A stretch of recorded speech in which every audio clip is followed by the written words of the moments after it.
হাঁটু ব্যথা হাঁটু ব্যথা নিয়ে আমাদের শুধু যে বয়স্করা চিন্তিত বর্তমান সমাজে বিষয়টি তা না। এখন অনেক অল্প বয়স থেকে হাঁটু ব্যথা শুরু হচ্ছে। যেমন নামাজ পড়তে গেলে হাঁটু ভাঁজ করতে সমস্যা, সিঁড়ি দিয়ে ওঠানামা করতে গেলে অনেকে হাঁটুতে ব্যথা করে। হাঁটু ব্যথার অনেকগুলো স্টেজ রয়েছে এবং বিভিন্ন কারণে হাঁটু ব্যথা হয়ে থাকে। এখন আমি যে দুটি ব্যায়াম আপনাদের সাথে শেয়ার করব, এই দুটি ব্যায়াম মহিলাদের জন্য খুব বেশি গুরুত্বপূর্ণ। প্রথম ব্যায়ামটি হচ্ছে, বাসায় যদি এই টাইপের বালিশ থাকে বা কুশন থাকে বা টাওয়েল থাকে, টাওয়েলটি পেঁচিয়ে সুন্দরভাবে হাঁটুর নিচে রাখবো। দেন আমি হাঁটুটাকে এভাবে 2 হাত দিয়ে ধরে জাস্ট এভাবে 10 সেকেন্ড হোল্ড করে এক্সারসাইজটি সম্পূর্ণ করব। এটি দিনে 5 বার করব, 3 বেলা।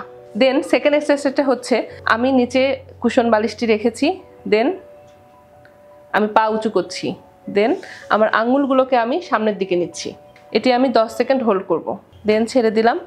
ঠিকভাবে আমি পায়ের আঙ্গুলগুলোকে নিচের দিকে ডাউন করছি, একটু খেয়াল করেন, ডাউন করছি। এভাবে আমি হাঁটু দিয়ে কিন্তু আমি বালিশে একটা চাপ ক্রিয়েট করছি। এটিও আমি 1 থেকে 10 সেকেন্ড হোল্ড করব। এই দুটি এক্সারসাইজ আপনাকে হাঁটু ব্যথা থেকে অনেকটা রিলিফ দিবে। এরপরও যদি মনে হয় যে ক্রনিক কোনো পেইনে আপনি ভুগছেন, যেসব মা বোনরা ভুগছেন, তারা অবশ্যই আমাদের ভিশন ফিজিওথেরাপি সেন্টারে আসবেন। পিএনএফ ফিজিওথেরাপি, আকুপাঞ্চার ফিজিওথেরাপি, এগুলোর মাধ্যমে আমরা হাঁটু ব্যথা চিকিৎসা করে থাকি।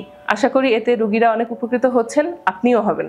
আজকের ভিডিওটি এ পর্যন্তই। সুস্থ থাকবেন, ভালো থাকবেন, ধন্যবাদ।